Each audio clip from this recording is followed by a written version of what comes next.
Whenever in this session your thoughts drift off, make a short note about what subject crossed your mind. So when you suddenly think, I was supposed to take down the rubbish or pick up the children and I forgot, or tomorrow there is a client I need to care with, or what's this woman doing with me, or this man, or something like that.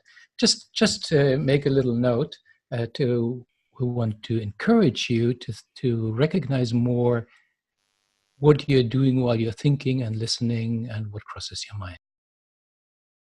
Deep listening. Deep listening is a subject which is at my heart for a very long time. I've trained thousands of managers in conducting good conversations, and I was frustrated very much of the outcome of many of the conversations and many of the trainings, because I saw that, yeah, they could pick up a few tips, but in the moment when they get into role plays, for example, they fall back very much into their old patterns.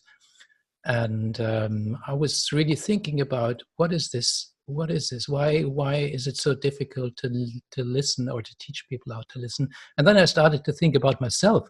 Am I a good listener? And I discovered some patterns in myself, which I will talk about a little bit later. And then I did a lot of research over the last year and found out some interesting things which I want to share with you about what I think is important when you want to listen. So this is the content of the session, and we'll go until around 6 o'clock. Let's see, I have a lot of materials. Maybe I need to speed up at certain points. Let's see where we get. So the first point is, what has listening to do with Agile? So why do we have a session on listening and Agile practices? Why bother? The second one, and that's the main point, that's also the main point of my message, is I would talk about how to become more intentional when you listen. So how to set your intention and how to keep your intention when you're listening. The third one we'll probably just touch briefly is about presence, because in order to be a good listener, you need to develop presence. I come later to what that means.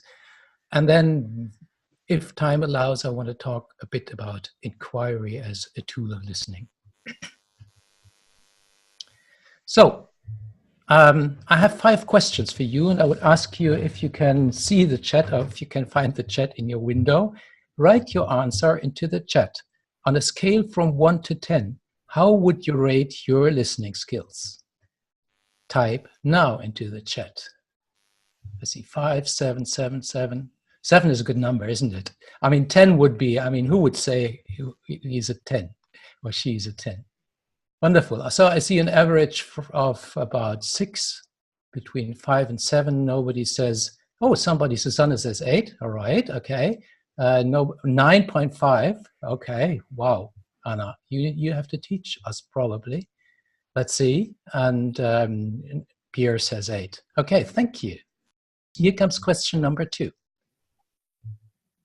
Are you always a good listener? Which means from 1 is never, probably nobody of you, because you all said something, and 10 is I'm always a good listener. So that's the second question. Numbers go down a little bit, but still, yeah, 3, okay. So they go, I would say, well, before we had an average of 5, now it's probably 4.5 or something like that. Okay. Question number 3. Do you think that you are in control of your listening quality? And that refers a little bit to the last question. Yes, I'm always in control. No, I'm never in control. And sometimes I'm sometimes in control. So that's only three choices. It's probably interesting for you to think about why you're giving that answer. So think about your own listening patterns, which we want to investigate a little bit in a moment. Okay, so a lot of yes and a lot of sometimes. And I would say about myself, I'm not always a good listener. I try, I have a good intention, but very often, for certain reasons about which we will talk in a moment, I'm not a good listener. So actually, I would have given me probably before a 6 or something like that. Has anybody ever told you that you're not listening well? Actually, yes, my wife tells me quite often that I'm not listening well. Other people are more polite. All right, that's interesting. So there's obviously a difference between what you experience or what you think about yourself and what other experience. That's quite interesting. Antonius has a good record for the last 1.5 years or 1 year or something like that. Congratulations. And this is the last question. What does your quality of listening depend on? So when do you think, or what are the conditions you need to be a good listener? And I expect very different answers. Okay, interest. That's interesting, Georg and Adri, that you write interest, because obviously there are situations where we might not be interested, that we might ask ourselves, do we need to listen in that situations? Relevance of information, likability of the person, emotions, the person I listen to, your mood, yeah, emotions, we come to the emotions in a moment. Sound quality, okay, this is for the technical, for the virtual listening.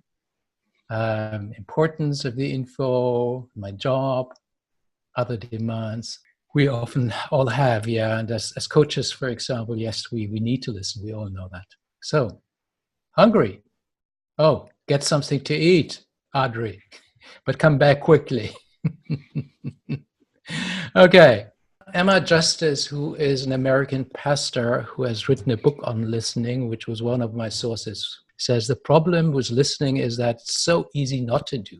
Listening is very hard work. And what I want you really to do when you go out of this webinar today and tomorrow, you can probably start testing it right away, is to test your listening. And really, that's why I also said, okay, look at the piece of paper which I have in front of you, and think about, okay, when is my mind drifting away for all kinds of reasons to which we come in? Why? Why bother? Why should we listen? And why listening in an agile context? That's a good question. I'll make a long and a short answer. The long answer is really something which is at my heart. I mean, this is a very drastic picture, but that summarizes it for me, because I think if we listen well, we would, as spouses, contribute to stronger relationships. We would, as parents, help our children to grow independent and follow their dreams. We would, as friends, support and be supported in good and in hard times. As teachers, we would unlock the potential of our students. As citizens, we would start to heal the scissor of our societies, a very relevant point in Germany and most of the other parts of the world at the moment. As businessmen and people, or people who are in companies, we would understand our clients and customers better. Here we get slowly to the connection. As managers, we would benefit from the creativity of our employees. We would have a better life as employees, and probably for societies also we would be able to develop more sustainable communities. Not to talk about politicians, would be good if politicians would listen also as well. So there's a lot of reasons. At the end, I think if we were better listeners, I think we would contribute to a better world. It's certainly not the only factor which contributes to a better world, but certainly very important. So that's why this topic is so at my heart, and where I get very emotional and passionate about it. Coming to the context we are talking here about Agile, it's very, very clear that in an Agile environment where we have teams which are self-organized as much as possible, and where we depend on each other, where it's really important that critical information is passed, where transparency is a very important value for Agile teams. I think it goes without saying that listening is very important. I looked at communication theories. I looked at what's out there in communication. I myself have participated in many courses. I've given hundreds and hundreds of courses on communications and conversations. And there are thousands of models out there. And many, many models of good listening and good communication and good conversations boil down to a few things. They boil down, first of all, I mean, what you hear most is active listening. which means you should really turn to the person. You should not from time to time. You should paraphrase or repeat some words. You should ask some little questions, encourage people. So give little encouragers. So that's, in a nutshell, the essence of active listening, and I'm sure you're all aware about that. Then there's the whole NLP stuff, which is pacing and leading, meaning kind of tuning into the other person and directing your body and your focus and what you're doing. And that's all important. And then comes the whole thing of asking questions, which is a whole science by itself. And we'll talk a little bit about inquiry at the end, because I think it's really important. I'm not saying that active listening and pacing and leading are not very helpful in having good conversation, but I think this is just a little part. And I think if we really want to get... Oh, now Siri listened to me. I think I have to switch Siri off. I don't know what she responded to. So it's only a small part of listening. There is much more for that. And if we really want to go deep into why we are not always listening as we want or as we should, I think there's something else. And this is not very often covered in communication training or communication theory. And this is my first main message here. It's about intention. I think, and if I look at the answers you gave before, when I asked you what distracts you from listening well, and you said it's the person, it's the content, it's the interest, and things like that.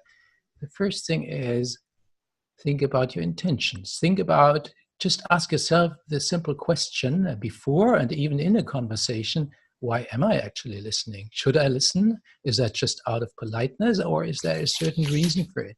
Once you have this intention clear, then think about, okay, how can I keep this intention, and how can I direct my way of listening to keep that intention? In my research, I came around a very, very interesting theory. Actually, it's not a theory, it's a meta theory by an American guy called Robert Craig. And already, I think 20 years ago, he published a paper, and I will provide the title of the paper, which is online as a PDF, to the show notes later on. And this is a kind of unified communication theory, so a meta theory. So Robert Craig looked at what's out there, and he quotes another paper which says there are more than 200 communication theories out there, and he boils it down to 7. And I looked at these 7 communication theories and thought about, okay, what does that have to do with intention? What are the different ways we would listen depending on the different intention we would have? So I'll go through these 7 theories one by one, or not theories, but let's say ways of patterns of listening. So the first one is, I want to win the argument.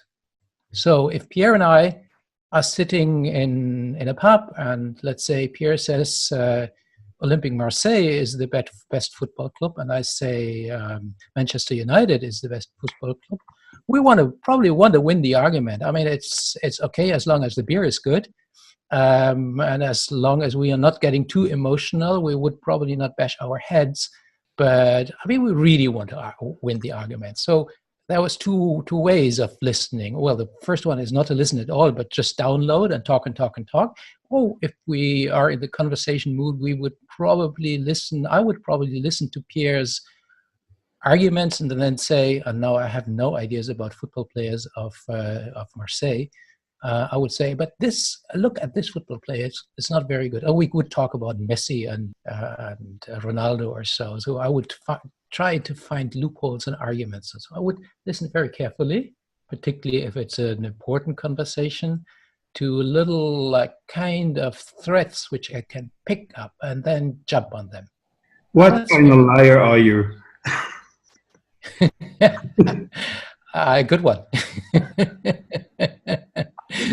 What do you mean? You never listen to me. Oh, is that true? Sorry. No, kidding.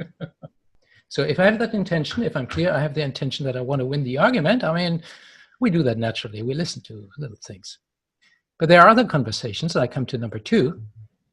That is, I want to facilitate the creation of joint meaning. That's what happens in teams, of course. That's what happens if you are in exploration for a product, for a process or something like that. It's not only about tasks.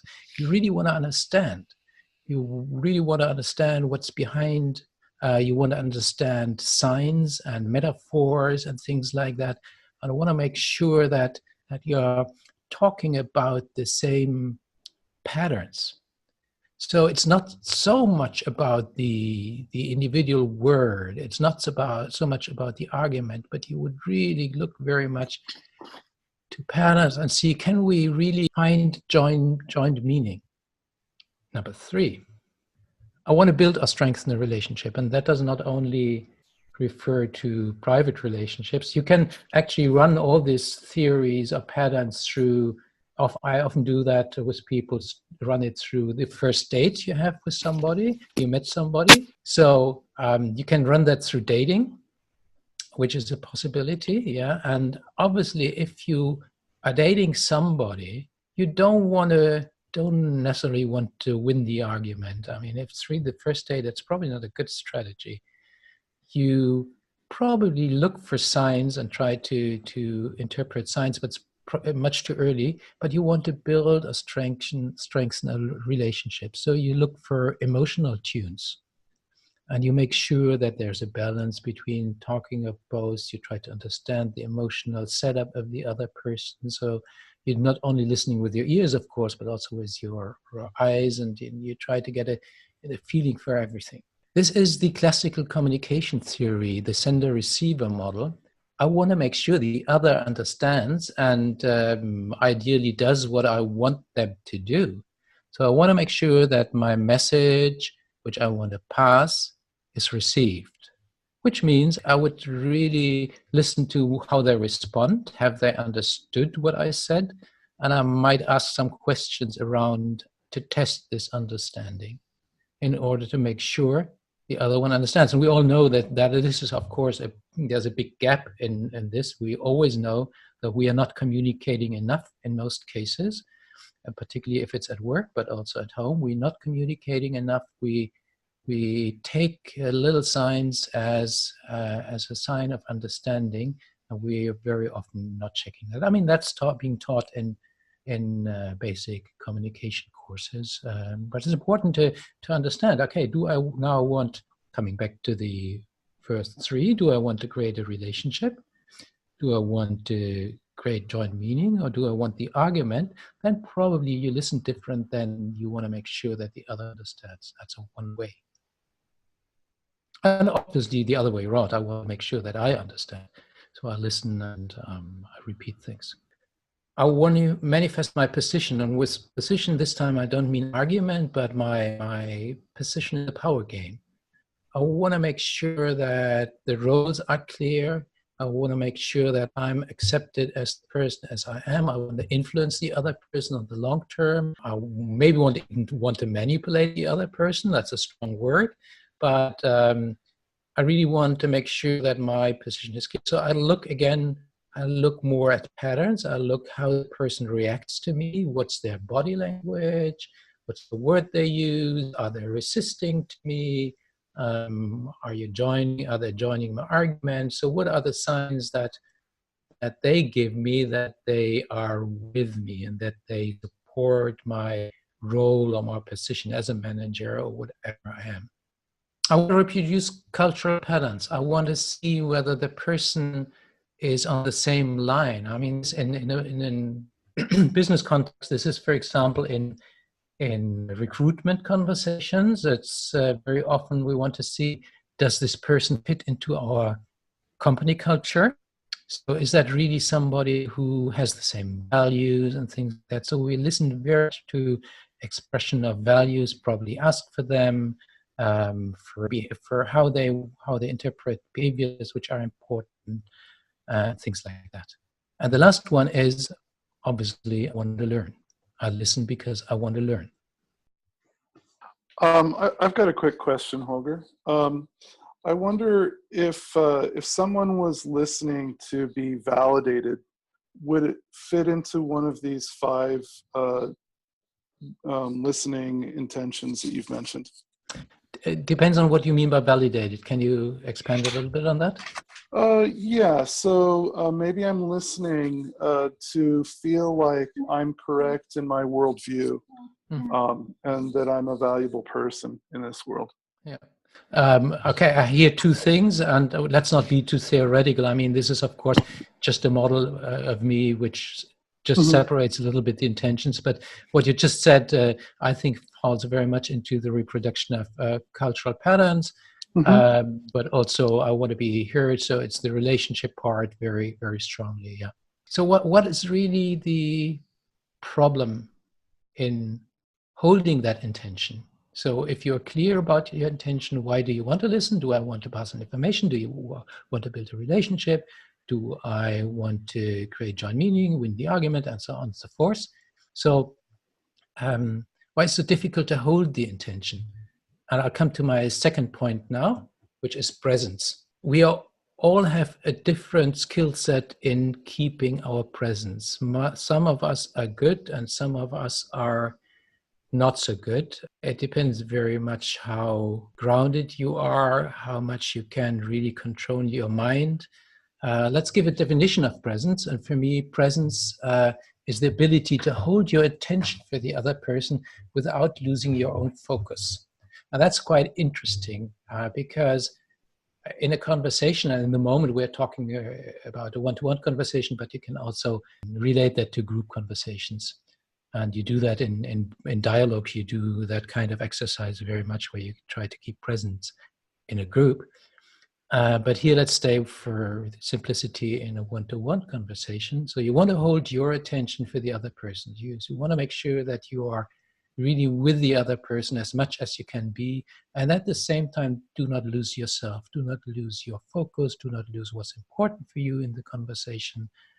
It depends. Sometimes you have a conversation where the other person is very sad, has maybe had a loss or something like that. And then it's not important what's on your mind. It's important to keep the focus to the other person. But then your intention is really to keep that focus on the other person. What I've learned also in my studies is that there is no multitasking in the brain. The brain cannot multitask. That was a big disappointment for me.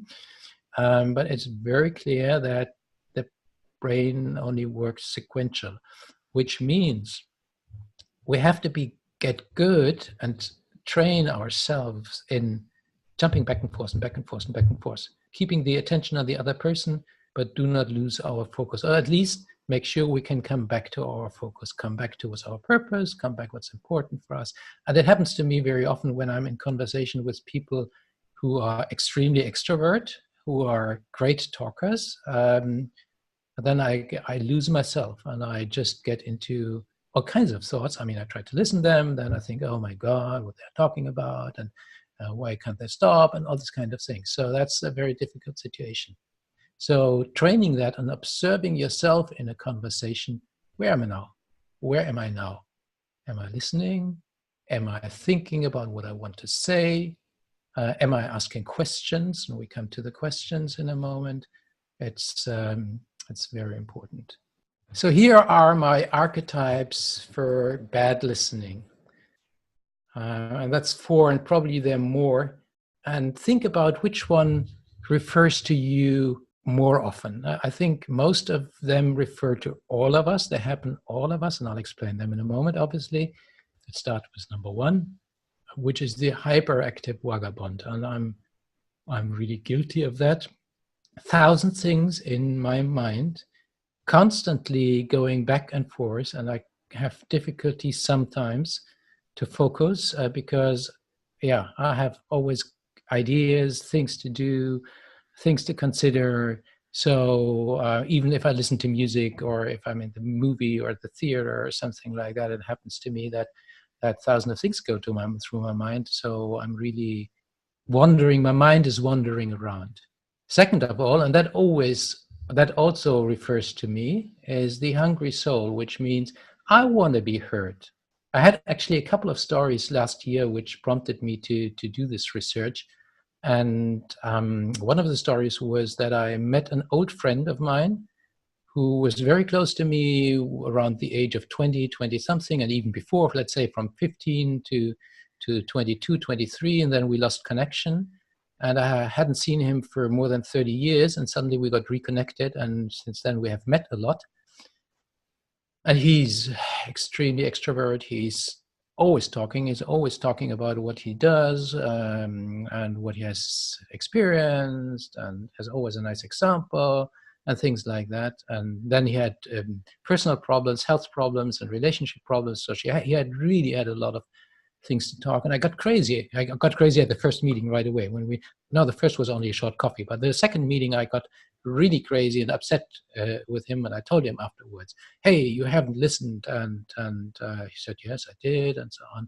And I thought about, what does that say about me, about myself? And I found out I want to be heard. I want to be loved. I want to tell my story. I want to see that the guy sees me and sees what I have developed over the last 30 years, and he doesn't listen to me. And I get so hurt. I get so upset when other people talk and show no interest in myself. And then I try to push into the conversation. Then I think about, okay, what can I say that this person develops an interest in me?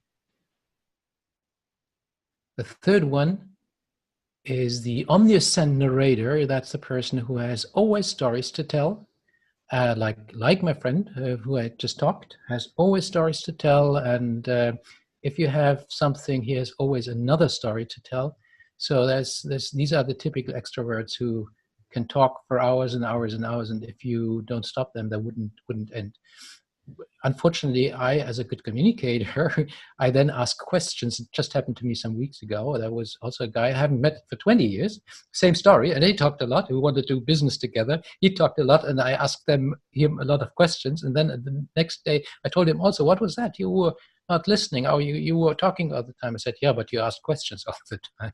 Holger, why are you talking about me? Sorry? Why are you talking about me? I'm talking about myself, my dear friend. And I'm talking about a lot of people who I meet.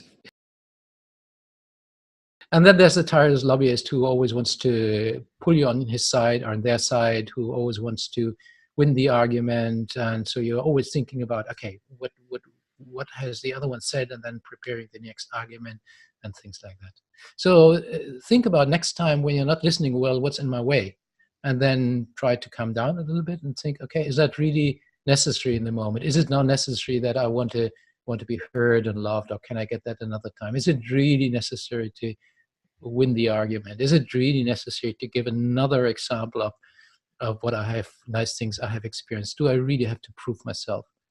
And the first one is, of course, more difficult because this is really requires contemplation practices and easing down your mind. I think that's actually very difficult. So the other question which comes in, of course, which comes on top of the four archetypes which I've showed is, of course, your emotions.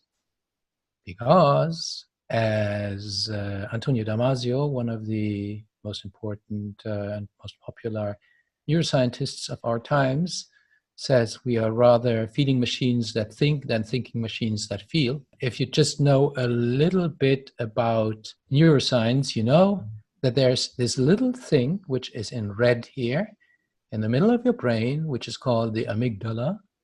And the amygdala is, in simple words, that's more complicated, but in simple words, amygdala is managing your emotions, at least for a certain part. And whenever something happens outside, first of all, the amygdala kicks in before your rational brain can do anything. And this is the moments when, particularly in stressful situations, when we want to fight back, when we want to pretend dead or flee or something like that. I've learned, unfortunately not perfectly, but I've learned over the last 10 years to observe my amygdala, so to say, to see when my emotions kick in. And I'm a very emotional person, although many people don't believe that, but it's really true. I can really boil, and then it's very hard for me to control my amygdala. So when I know that I have a difficult conversation coming up, unfortunately you don't know very often, I really do a lot of practice and preparation before to make sure that I'm kind of in control. Of course, in the private environment, that doesn't always work. And my lovely wife, who will take out for dinner in a moment, argues with me, as all spouses do. And then to control your emotions, your amygdala, is not always possible. And I don't want to do that all the time, but I want to try to decide whether I want to control my emotions or not. Sounds crazy, I know, but I want to make the decision. Okay, this is the moment now where I allow myself to be flooded with hormones and transmitter substances, or where I say, okay, breathe, calm down, try to keep your cool. Doesn't work always, but I'm getting better at it. Ulysses asks, everyone knows the importance of active listening, but is it really hard to create that skill? What are your experience helping changing that in orgs and people? Yeah, would like to say something else. That is a coaching thing. Then just if people want to change active listening, then you change, because I've been trying to change active listening, and I read a lot of books, and I understand how important it is in organizations. But at the end, for me, it has been really difficult, and I think for the rest of people, the same. Well, that's an interesting question about all techniques or tips or whatever. I say here, others say, you have to work on your intention and become more aware of it. You have to work on your intention and your focus. That's the two things I said before. So it's good that you recognize that already.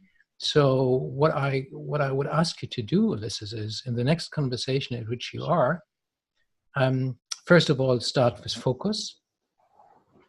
Try to keep the focus and recognize, even for split seconds, what's going on in your mind. Recognize what's your intention. Recognize what are your archetypes.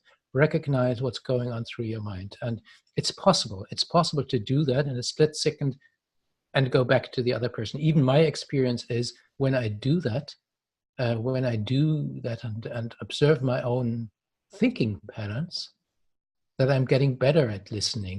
Next question: Do you think it's getting harder for us to listen to each other? Are technology and social media facilitating our listening or creating excessive distraction? Interesting question. I don't have the research. Some people say yes. Some people say vividly yes. I'm not so sure, Jillian. I'm not so sure. I'm sure, of course, there's more distractions. But then again, I mean, spouses have always argued with each other. There's always been war because people don't understand each other.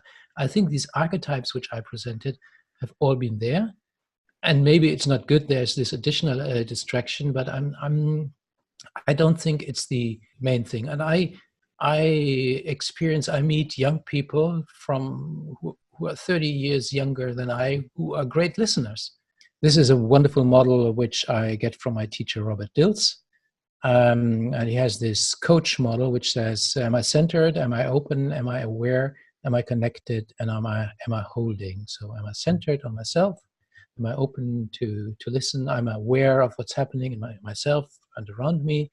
Am I connected to the other person? And am I trying to hold the space for the conversation? I think that's a fantastic model. And that's also something in my coaching training with Robert Dilts and Stephen Gilligan, that's something which we trained 20, 30 times again and again. If you are in the conversation, check your coach state. Are you centered, open, aware, connected, and holding?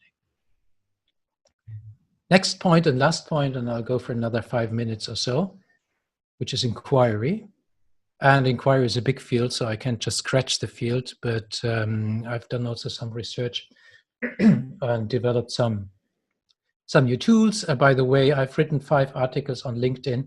So if you go to my LinkedIn profile, you will find 5 articles on listening, which are all published around fall last year. And they repeat what I say here and go a little bit more in detail. And it's very much this second intention, this creating joint meaning. And there's this wonderful quote which I found from I think originally South African, UK living artist Marsha Bradfield, who said in a discussion on a paper, if listening doesn't risk some kind of fundamental shift in understanding, it's not genuine listening. I think that says it all. If we don't listen and are not ready to really challenge our own mindset, we are not really listening. But unfortunately, that's what we do most of the time. I mean, let's be honest. Again, the question is what stops you from asking open and honest questions. And I have observed in conversations as well in the many training courses I gave, I have observed that people have difficulties to ask questions, open questions. I mean, really open questions which open up the field. And sometimes they do, sometimes good listeners do. They ask more than one question. They ask another question. I mean, not in the sense of interrogation or so, it comes naturally. It really feels good. They are curious. They ask wonderful questions. And of course, what stops us from asking this honest question is on the one side is the things which I've talked about before, the archetypes, the lack of focus. But there's one more thing, and I go back to Otto Scharmer, who probably some of you know, Theory U, probably many of you know. And for me, even more than the whole U is this little thing, which is just, for me, the greatest thing is there are three voices in our head, which is the voice of judgment, it's the voice of cynicism, and the voice of fear. The voice of judgment says, I'm right, they're wrong. The voice of cynicism says, they are just caring for themselves. Nobody cares for me. And the voice of fear says, I cannot handle that. I cannot ask a question because then probably the other person downloads their stuff, their emotional stuff at me, and I'm not able to handle it. Or I'm not ready to go into that. So that's the little thing about inquiry. And there's much, much more about inquiry. If you look at my articles, there is some tips for really kickstarting good conversations by asking good questions. Well, that's too much for today. So, in summary, good listeners are intentional about their motivation for listening. They check why they are listening and whether they really follow that intention. The direction of their focus on the other, on myself, on the other, on myself, and the willingness to inquire deeply. And the essence is control, control. You must learn control. You want to control of what? Yourself. Good. Yeah.